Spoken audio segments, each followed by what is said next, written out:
औज़ुबिल्लाहिमिनश्शैतानिर्रजीम बिस्मिल्लाहिर्रहमानिर्रहीम। नाज़रीन, Adobe Photoshop class number 2 की तरफ चलते हैं। पिछली क्लास में हमने टूल बार्स के बारे में पढ़ा था। इसमें हमने rectangular marquee tool, elliptical marquee tool, single row marquee tool और सिंगल कॉलम मार्की टूल के बारे में पढ़ा। तो इन्हीं टूल्स की क्लास को थोड़ा सा आगे कंटिन्यू करते हैं।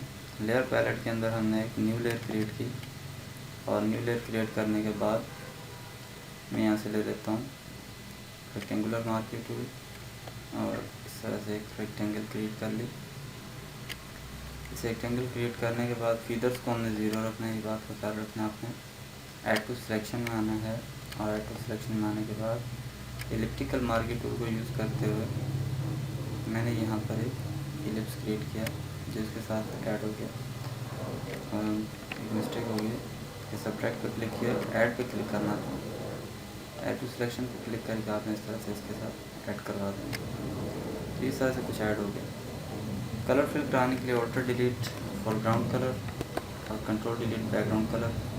तो हम इसमें ऑल्टर डिलीट करके कंट्रोल डी से इसको सिलेक्शन क्लोज कर देते हैं। और फिर हमने एक न्यू लेयर क्रिएट की और न्यू लेयर क्रिएट करने के बाद दोबारा मैं आता हूँ उस पर सिंगल रो मार्की टूल।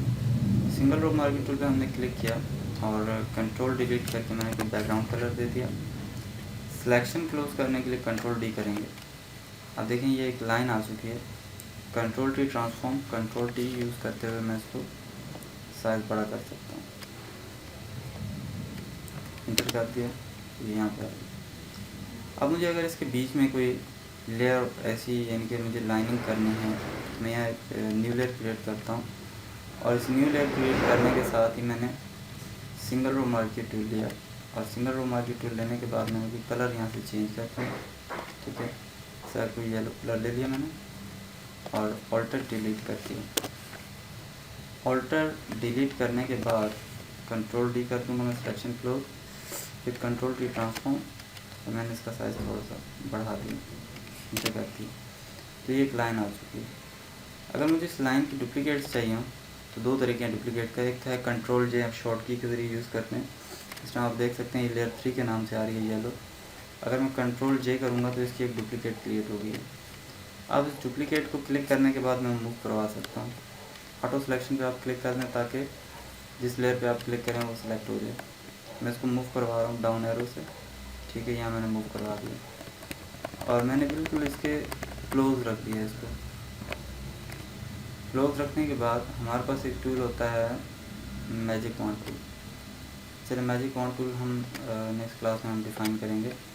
इस लेयर पे ये जो हमने डुप्लीकेट बनाई है, मैं इसके ओपेसिटी को लाइट कर देता हूँ। ओपेसिटी का ऑप्शन है, देखें ओपेसिटी आपको लाइट होती हुई नज़र आ रही है। ठीक है, और मज़ीद जो है इसको मैं मज़ीद कंट्रोल जैसे डुप्लीकेट बनाता हूँ और डाउन एरो से मैं डाउन आ गया।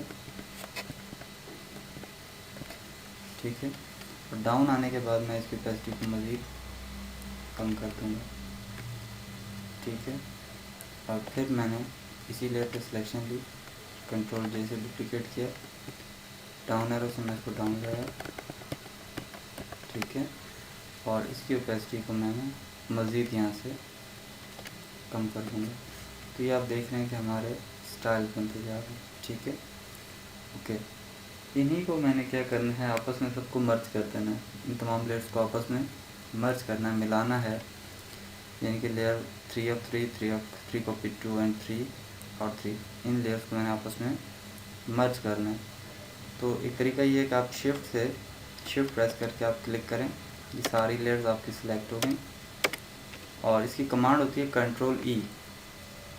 कंट्रोल प्रेस करके ई प्रेस किया, देखें सारी लेयर्स आपस में मर्ज हो गई। अब मैं आइज़ क्लोज़ कर रहा हूँ तो ये सारी आइज़, इनकी एक आइज़ क्लोज़ करते ही सारी लेयर्स अभी ऑफ होती हुई नज़र आ रही हैं। ठीक है, अच्छा अब अगर मैं कंट्रोल टी ट्रांसफॉर्म अप्लाई करूँगा तो इस पूरे के ऊपर ये अप्लाई होगा। ठीक है, इस तरह से इस शेड को मैं मूव करवा रहा हूँ। Okay, inter. अब देखें ये रेड हमारे पास बैक पे आ रही है, तो उस रेड को हमने पिक करना है और येलो के ऊपर ला के हमने छोड़ दिया। अब ये येलो पीछे चली गई और रेड ऊपर आ गई। और अगर रेड पे रहते हुए मैं इसकी ओपेसिटी को लाइट कर दूँ तो ये देखें बैकग्राउंड में येलो जो थी वो भी नज़र आ रही है आपको। ठीक है, क्लियर। तो मैं इसकी ओपेसिटी को फ़िलहाल कम नहीं कर रहा। ठीक है, और इस लेयर पे रहते हुए इसकी ओपेसिटी को अगर मैं कम करना चाहूँ तो कम मज़ीद कर सकता हूँ। ठीक है, इसके ऊपर आप कोई भी आप टेक्स्ट वगैरह करेंगे, कुछ भी लिखेंगे तो बड़ा वाज़ेह होकर नज़र आ जाएगा। ठीक है जी। तो इसके अंदर आज इस क्लास के अंदर हमने पढ़ा है डुप्लीकेट लेयर बनाना और लेयर को आपस में मर्ज करना और लेयर की ओपेसिटी को हम किस तरह की से कम कर सकते हैं। मज़ीद बाकी टूल्स के लिए हम नेक्स्ट वीडियो की तरफ चलते हैं।